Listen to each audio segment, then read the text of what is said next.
আসসালামু আলাইকুম, welcome to my cooking channel Shahrin's cooking artistry.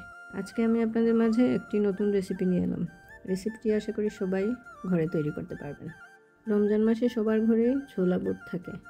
আমি আজকে ছোলা দিয়ে এই রেসিপিটি তৈরি করব। এখানে আমি 1.5 কাপ কাবুলি বুট নিয়ে নিলাম। এটা কাবুলি বুট দিয়েও করা যাবে, আবার ওই যে নর্মাল বুট দিয়েও করা যাবে। এটাকে আমি ভালো করে ধুয়ে 6-7 ঘন্টা ভিজিয়ে রেখে দেবো। 6 ঘন্টা পর দেখেন এটা কত বড় হয়ে গেছে।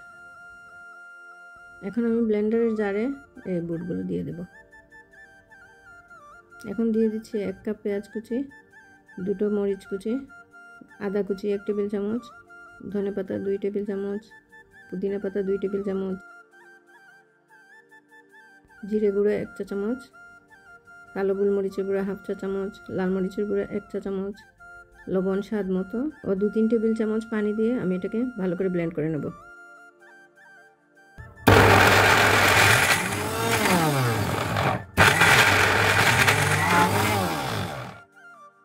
ব্লেন্ড হয়ে গেছে। এখন আমি একটি বাটিতে এগুলো নিয়ে নিচ্ছি। এখন দিয়ে দিচ্ছি 5 টেবিল চামচ ব্রেড ক্রাম্বস। আমি 2 পিস ব্রেড ব্লেন্ডারে গুঁড়ো করে নিয়েছি। একদম সহজ রেসিপি ও খেতেও অনেক সুস্বাদু। আপনারাও এভাবে ট্রাই করে দেখবেন। যদি ভালো লেগে থাকে তাহলে আমাকে কমেন্ট করবেন।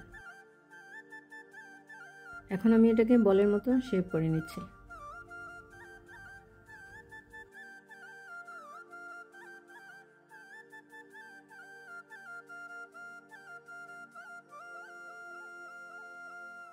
রমজান মাসের জন্য আমি একদম সহজ রেসিপি নিয়ে আসবো। প্রতিদিন আমার সাথে থাকবেন। বলগুলো একদম রেডি। এখন আমি একটি বাটিতে নিয়ে নিচ্ছি 4 টেবিল চামচ টক দই, লবণ স্বাদ মতো, চিনি 1 চা চামচ, কালো গোলমরিচের গুঁড়া 1/2 চা চামচ দিয়ে এটাকে ভালো করে আমি বিট করে নেব। খুব ভালো করে ফেটবো। আমি একটি মিক্সিং জারে 2 টেবিল চামচ পুদিনা পাতা, 10 গ্রাম ধনে পাতা, 3টা রসুনের কোয়া, 1 চা চামচ তেঁতুল, 1টা কাঁচামরিচ কুচি দিয়ে আমি 1/4 কাপ পানি দিয়ে এটাকে ভালো করে ব্লেন্ড করব। এর মধ্যে দিয়ে দিচ্ছি স্বাদ মতো লবণ ও 1 চা চামচ চিনি। আমার পুদিনা ও ধনে পাতার সসটা রেডি হয়ে গেছে। এখন আমি একটি বাটিতে এটা নিয়ে নিলাম। এখন একটি প্যানে তেল দিয়ে এটাকে ভালো করে গরম করে নেব। এখন আমি বলগুলো তেলের মধ্যে দিয়ে দিচ্ছি। একদম অল্প আছে, মিডিয়াম আছে, আমি এটাকে গোল্ডেন বাদামি করে ভাজবো।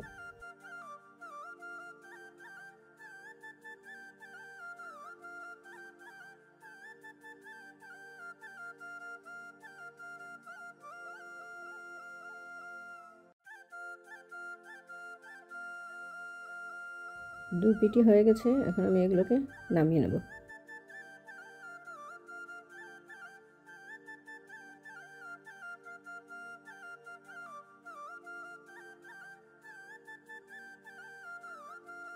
আপনারা চাইলে এভাবেও খেতে পারবেন।